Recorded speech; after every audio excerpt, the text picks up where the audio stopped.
અંકલેશ્વર વાલી ચોકડી ઉપર સુરત જતી લેનમાં ચક્કાજામ સર્જાયો હતો। પિરામણ આમલાખાડી બ્રિજથી લઈ રાજપીપળા ચોકડીથી આગળ સુધી વાહનની કતાર જોવા મળી હતી।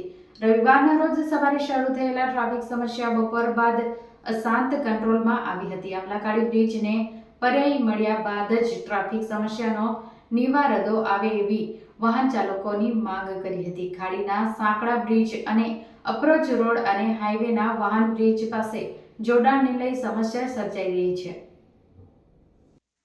અંકલેશ્વરમાંથી પસાર થતા નેશનલ હાઈવે નંબર 48 ઉપર વાલિયા ચોકડી નજીક આમલાખાડી બ્રિજને લઈ પુનઃ એકવાર ટ્રાફિક જામ સર્જાયો હોવાની ઘટના સામે આવી છે। મંગળવારના રોજ સવારે પુનઃ એકવાર સુરત તરફ જતા માર્ગ ઉપર વાહનોની કતાર જોવા મળી હતી।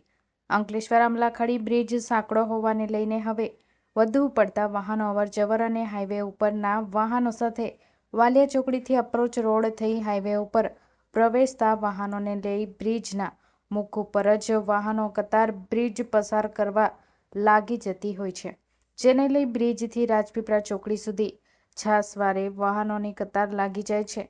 ત્યારે વારંવાર ટ્રાફિકમાં ફસાયા વાહન ચાલકો દ્વારા બ્રિજના પર્યાય રૂપ અન્ય બ્રિજ ઊભો કરવા આવે ત્યારે જ સમસ્યાનો નિકાલ થઈ શકે છે।